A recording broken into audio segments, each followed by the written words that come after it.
नाही मेलोडी खाओ खुद जान जाओ. एक तर शिक्षणाचा स्वतःच्या शिक्षणाचा पत्ता नाही, त्याच्यामुळे शिक्षणासाठी किती मेहनत करावी लागते हे यांना माहिती नाही. मग तिकडे चॉकलेटच्या गोळ्या आणि आमच्या तरुणांना बंदुकीच्या गोळ्या.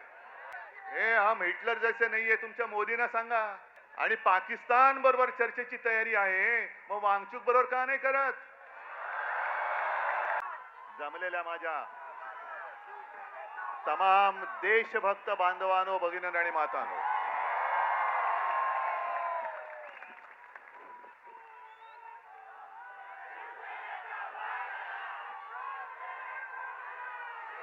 आता एक पोस्टर काहीतरी होतं. नाही नाही, हे धर्मेंद्र प्रधान राजीनामा द्या, ही एकदम क्षुल्लक गोष्ट आहे. नाही, हे पण एकदम क्षुल्लक आहे. हा लढा आता जे सरकार आपल्याला रोजीरोटी देऊ शकत नाही, रोजगार देत नाही, शिक्षण देत नाही, उत्तर देत नाही, हे सरकार बदलण्याचा हा लढा आता सुरू झाला पाहिजे. आम्हाला धर्मेंद्र प्रधान नकोय, आता हे सरकार नकोय. आणि मी नेतृत्व करायला आलेलो नाही, तुम्ही सर्वांनी आता नेते व्हा सांगण्यासाठी आलेलो आहे.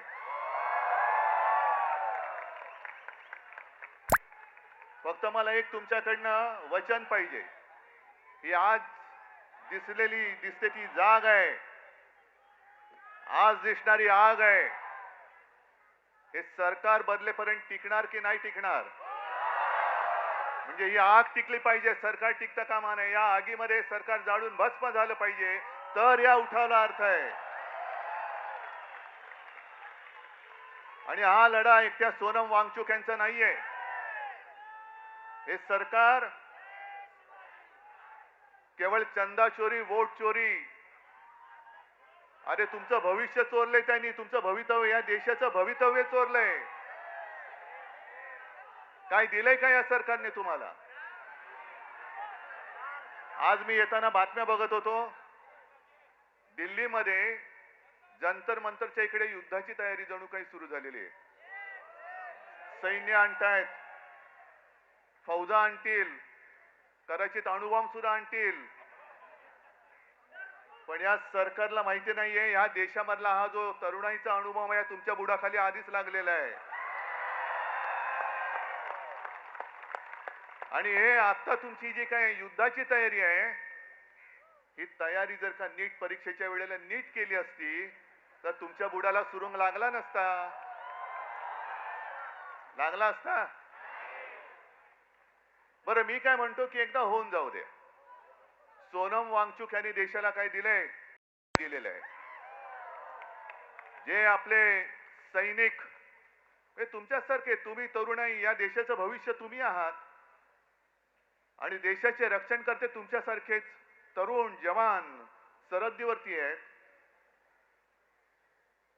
या तरुणांसाठी मायनस टेम्परेचर, आपल्याकडे जरा मुंबईमध्ये जरा 20-22 टेम्परेचर झालं का थंडी आहे बाबा, मफलर काढा. तिकडे तर बर्फामध्ये सैनिक उभे राहतात आपल्यासाठी ते तिकडे आहेत म्हणून आपण इकडे आहोत. या सैनिकांसाठी ज्यांनी सोलार टेंट बनवले, की या सैनिकांनी देशासाठी मरण्यासाठी, म्हणजे मेलो तरी 72 पण माझी भारत माता जगली पाहिजे,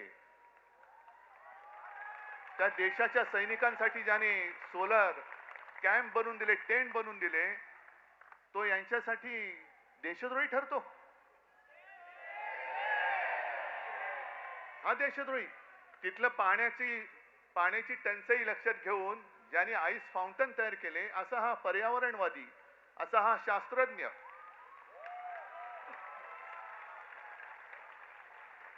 हा यांच्यासाठी देशद्रोही. मग नेमकं देशप्रेम आहे तरी कुठे? देशप्रेम कोण आहे, कुठे? यांचं देशप्रेम नाही, अदानीचे सगळे प्रेमी, यांचे सगळे उद्योगपतींचे प्रेमी आहेत. पण काल काही गोष्टी तुम्हाला कळल्या पाहिजे. काल मी नागपूरला गेलो होतो मंदिर लुटीच्या विरुद्ध सगळ्यांना जागा करायला. आणि नागपूरमध्ये गेल्यानंतर साहजिकच आहे, कोणाचं केंद्र आहे तिकडे? रासव संघ. म्हणजे बघा गंमत कशी आहे की याच संघाने या कालच्या मे महिन्यामध्ये एक स्टेटमेंट दिले त्यांच्या त्या होसबळेने की पाकिस्तान बरोबर चर्चा केली पाहिजे. पाकिस्तान बरोबर, जो पाकिस्तान आपल्या देशात आतंकवादी घुसवतोय, बॉम्बस्फोट करतोय, सगळं काही करतोय, अतिरेकी हल्ले करतोय, त्याच्याबरोबर चर्चेचे दरवाजे खुले ठेवले पाहिजेत. आणि मोहन भागवतना विचारले तर मोहन भागवत म्हणतात की होय बरोबर आहे, हम हिटलर जैसे नहीं है. अहो भागवत साहेब, हे हम हिटलर जैसे नाही आहे तुमच्या मोदींना सांगा. आणि पाकिस्तान बरोबर चर्चेची तयारी आहे, मग वांगचूक बरोबर का नाही करत?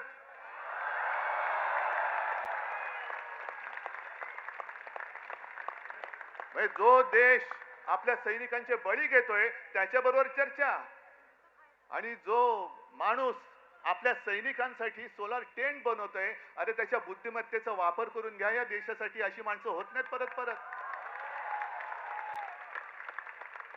अशी माणसं होत नाहीत.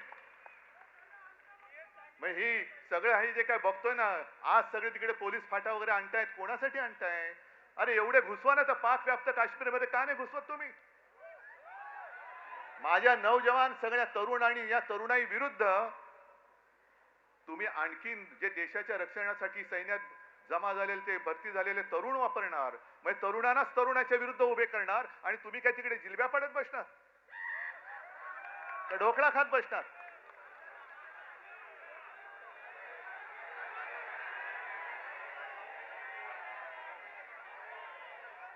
आता काही जण मला विचारतात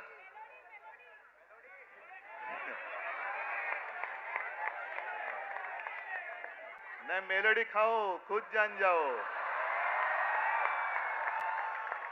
तो फिर मुझे बात करने की क्या बात है? आप जाओ उधर कोने पे मेलोडी ले लो और सब खुद जान जाओ, जो भी जानना है जान लो, समझ जाओ.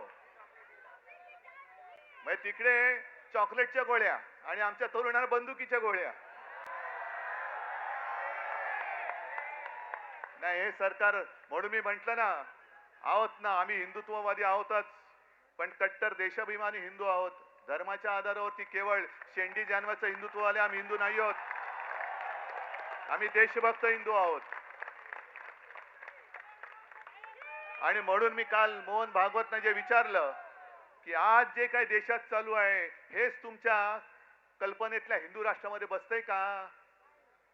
हे तुमचं हिंदू राष्ट्र आहे? हे हिंदू राष्ट्र आम्हाला अपेक्षित नाही. आमच्या हिंदू राष्ट्रामध्ये देशभक्ती ही महत्वाची आहे. मग तो कोणत्याही जातीपाती धर्माचा असू दे, जो या देशावरती प्रेम करतो तो आमचा आहे.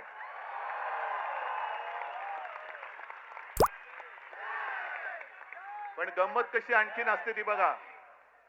काही वर्षांपूर्वी, म्हणजे ज्यातनं भाजप सरकारचा जन्म झाला, अर्थात त्याच्यामध्ये पापी आम्ही सुद्धा होतो, पण अण्णा हजारे हे उपोषणाला बसले होते. लक्षात आहे तुमच्या? काय प्रसिद्धी मिळाली होती, काय प्रसिद्धी मिळाली होती, जणू काय संपूर्ण जग तिकडे एकवटलं होतं. पण त्यावेळेला अण्णांना कोणी देशद्रोही नव्हतं म्हटलं, अण्णांना कोणी चीनचा हेर किंवा हस्तक नव्हतं म्हटलं. अण्णा काय बोलतायत हे विचारण्यासाठी तत्कालीन मनमोहन सिंग सरकारने 4थ्या-5व्या दिवशी त्यांचा माणूस पाठवला होता, विलासराव देशमुखांना पाठवलं होतं. मग ही माणुसकी आज मोदी सरकारमध्ये का नाहीये? आमचा लढा हा माणुसकीसाठी आहे. पण अण्णा हजारेंना सुद्धा असं उचलून चादरी बिदरी आणून, अरे काय अतिरेकाला उचलताय तुम्ही? आणि चादरी कशासाठी पाहिजे? मोदी सरकारला सांगतो की तुम्ही चादरीने वांगचुकना जरी झाकला असेल तरी तुम्ही सत्य झाकू शकत नाहीत. आणि तुमच्या पापावर तर पांघरून अजिबात घालू शकत नाही. तुमचं पाप उघड झालेलं आहे. किती झाका, तुमचा पापाचा कोंबडा हरवणारच आहे. पण अण्णांच्या वेळेला जसं मनमोहन सिंग सरकारने लगेच चौथ्या पाचव्या दिवशी दूध पाठवला होता, का नाही पाठवला मोदी सरकारने? का धर्मेंद्र प्रधानला एवढं काय सोनं लागलेलं आहे? काय तरुण मुलांची आणि मुलींची काय मागणी आहे? एक तर शिक्षणाचा, स्वतःच्या शिक्षणाचा पत्ता नाही, त्याच्यामुळे शिक्षणासाठी किती मेहनत करावी लागते हे यांना माहिती नाही. अभ्यास म्हणजे काय असतं हेच जर माहिती नाही तर अभ्यास करून परीक्षेला जाताना पेपर फुटल्यानंतर काय होतं या यातना होणार कशा? नाही, आता डिग्री खरी का खोटी हा सुद्धा प्रश्न आहे. ती त्याच्यामुळे ह्या यातना, आणि आज तुम्ही जर का बघाल तर तरुण मुलं मुली तर आहेतच, पण मी सोशल मीडियावरती बघतोय त्यांचे आजी आजोबा सुद्धा आलेले आहेत, आई वडील आलेले आहेत. याचं कारण असं की मला नाही शिकता आलं, पण माझ्या मुलाने शिकलं पाहिजे, माझ्या मुलीने शिकलं पाहिजे. मोदी सरकारची जी घोषणा आहे, मुलगी शिकली प्रगती झाली, अरे पण शिकून परीक्षेला गेली आणि पेपर फुटला, तर ती मुलगी आत्महत्या नाही करणार? मुलगा आत्महत्या नाही करणार?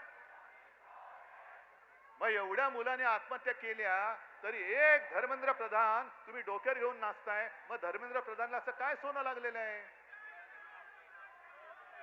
बरं, अण्णा हजारेंचा एक विषय झालाच, पण या घराणेशाही बद्दल आणखीन एक सांगतो. आज सोनम वांगचूक उपोषणाला बसलेत तिकडे, पण सोनम वांगचूक यांचे वडील सुद्धा, त्यांनी सुद्धा उपोषण केलं होतं. माहितीये तुम्हाला किती जणांना? कोण गेलं होतं त्यांच्याकडे बोलायला? म्हणजे भाजपच्या लेखी हुकुमशाह असलेल्या इंदिरा गांधी सोनम वांगचूक यांच्या वडिलांना भेटायला लडाखला गेल्या होत्या, तरी हे तिकडे दिल्लीत राहून दिल्लीतल्या दिल्लीत भेटायला न जाणारे मोदी आणि शहा हे लोकशाही आणि इंदिरा गांधी हुकुमशाह.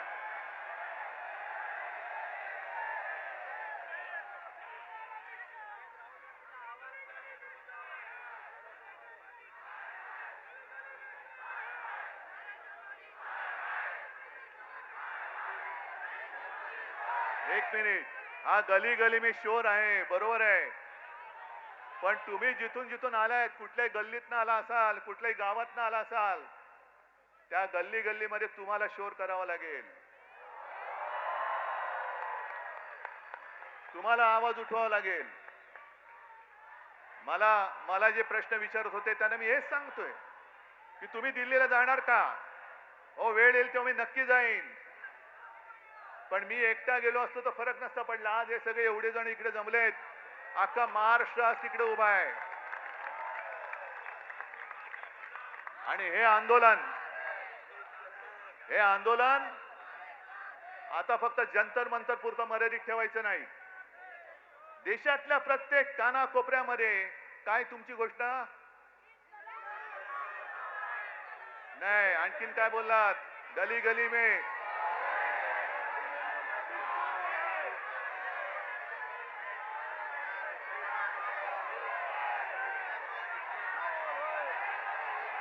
बरं, आणखीन एक गोष्ट, इकडे महिला आलेल्या आहेत, इकडे बऱ्याचशा महिला आहेत. महिलांनी मला पटकन सांगायचं, आपल्या घरात, जरा थांबा नाही, आपण साधारणतः आपण साधी माणसं आहोत. आपल्या घरामध्ये साधारणतः असं मानलं जातं की साधी महिला ही झुरळाला घाबरते ना? अरे इकडे आमचं पंतप्रधान घाबरतो, अख्खं सरकार घाबरतं. जगातला सगळ्यात मोठा पक्ष ज्यांनी भाड्याने माणसं घेतलेत, हे भाडकं वाचलं की असं होतं, भाड्याने म्हणजे माणसं चोरून पक्ष वाढवला ना की असा पक्ष झुरळाला घाबरतो. आता कळलं मला की हा पक्ष झुरळाला का घाबरतो. हे सत्ताधारी झुरळाला का घाबरतात? कारण यांच्याकडे स्वतःची माणसं नाही आहेत, सगळी भाडकाऊ आहेत, चोरून आणलेली गद्दार आहेत.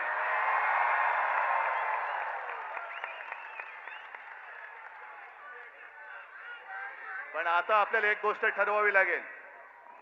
माझं या शिवतीर्थावरून मोदी सरकारला आव्हान की तुम्हाला वन नेशन वन इलेक्शन घ्यायचे ना, आत्ता जाहीर करा, उद्या निवडणूक, देशाची निवडणूक आत्ता जाहीर करा, आम्ही तयार आहोत.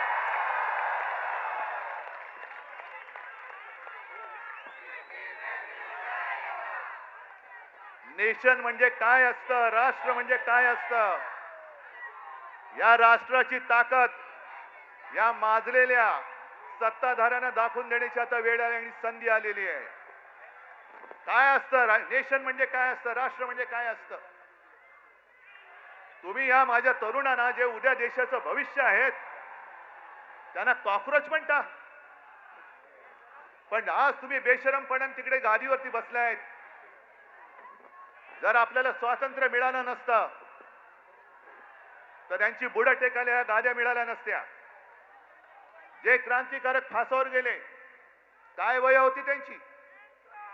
सुखदेव, राजगुरू, भगतसिंग, किती किती नावं घ्यायची. चापेकर बंधू सगळे याच वयातले होते, याच वयातले. ज्यांना आज आपण जेन झी म्हणतो, ती काय झुरळ होती. तुम्हाला काय झुरळामुळे स्वातंत्र्य मिळालंय. जर आपल्या स्वतःच्या प्राणाची पर्वा न करता, घराची कुटुंबाची पर्वा न करता, तेव्हाची तरुण मुलं यांनी जर का देशाच्या स्वातंत्र्यासाठी बलिदान केलं नसतं तर आज आपल्याला स्वातंत्र्य बघायला मिळालं नसतं. मग स्वातंत्र्यासाठी, ज्यांनी स्वातंत्र्यासाठी बलिदान केलं, ते स्वातंत्र्य आपण टिकवू शकतो आहोत की नाही, ते टिकवणं आपलं काम आहे की नाही, आपलं कर्तव्य आहे की नाही. आणि जे आपल्याला झुरळ म्हणतायत, होय मी सुद्धा झुरळ आहे. कोणी एकेकाळी मी सुद्धा याच वयात होतो. जर तुम्ही तरुण मुलांना झुरळ बोलत असाल तर झुरळांचे आई वडील सुद्धा झुरळच आहेत. हा देश काय झुरळांचा देश आहे. आपण आता ठरवलं पाहिजे की जो आपल्याला झुरळ म्हणतोय, जो आपल्याला न्याय हक्क नाकारतो आहे, या सगळ्या सत्तेला चिकटलेल्या गोचिडी आहेत. गोचिडी, मी आज त्या सत्तेला चिकटलेल्या ना गोचिडी म्हणतोय. जे सत्तेला चिकटून राहिलेत आणि लोकशाहीचं रक्त पितायत, या सत्तेला चिकटलेल्या लोकशाहीचं रक्त पिणाऱ्या गोचिड्या आपल्याला खेचून बाहेर काढाव्याच लागतील. आणि आजपासून हा लढा सुरू होतोय. तिकडे जंतर मंतरला काय करतील सांगता येत नाही, कारण सगळं सैन्याची जमवाजमव सुरू झालेली आहे. इंग्रजांनी सुद्धा असंच 100-150 वर्ष राज्य केलं होतं. पण देशातली जनता जेव्हा एकजुटीने रस्त्यावरती उतरली, तेव्हा इंग्रजांना सुद्धा इथून पाय काढून पळावं लागलं होतं. तसंच यांना आपल्याला करावं लागेल. आणि आजपासून तुम्ही जिथे जिथे असाल, मी या माध्यमांच्या चॅनलच्या माध्यमातून संपूर्ण महाराष्ट्राला नव्हे तर देशाला विनंती करतोय, तुम्हाला जसं जमेल, तुम्हाला जसं झेपेल, तसं हे स्वातंत्र्य जपण्याचं युद्ध आता सुरू करा. जिथे सभा घ्यायच्या सभा घ्या. जिथे मेणबत्त्यांचा मोर्चा काढायचा मेणबत्त्या मोर्चा, जिथे मशाल मोर्चा काढा. मानवी साखळी तर मानवी साखळी करा. पण जिथे जातील तिकडे सगळ्यांना कळलं पाहिजे की आता अब देश इन लोगों की बात मानने वाला नहीं है. आणि नवीन आणखीन एक तुम्हाला सांगतोय, अण्णा हजारेंच्या आंदोलनाच्या वेळेला या अशाच टोप्या केल्या गेल्या होत्या. काय लिहिलं होतं त्याच्यावर, मैं अण्णा हूं. आता तुम्ही करायचं, मैं देशभक्त हूं. मी देशभक्त, मी अंधभक्त नाही. मी अंधभक्त आहे तो माझ्या भारत मातेचा आहे. मोदींचा अंधभक्त मी होऊ शकत, मी असणार नाही, कदापि नाही. आजपासून सुरू करा, मी देशभक्त.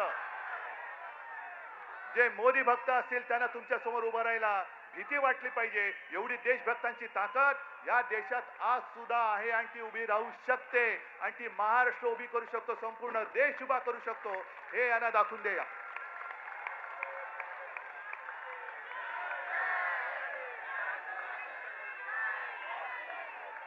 आज तुम्ही एवढ्या मोठ्या संख्येने आलेला आहात.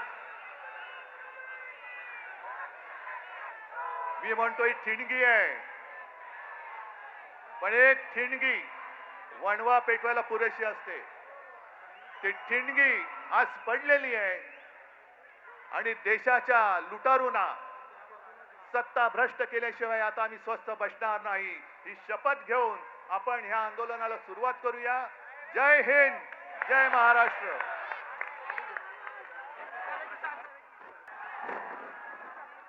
सफेद चादरीत काळे कृत्य, सफेद कापड घालून लोकशाहीचं खून करण्यात आलं. सफेद कापड घालून परवा लोकशाहीचं खून दिल्लीत करण्यात आलं. त्याच्या निषेधार्थ आज आपण सगळे इथे जमलेलो आहोत. भारत माता की वंदे, भारत माता की, छत्रपती शिवाजी महाराज की जय भवानी.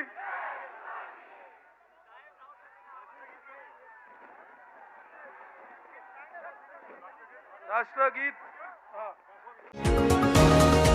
तुम्ही पाहत आहात विस्टा न्यूज मराठी.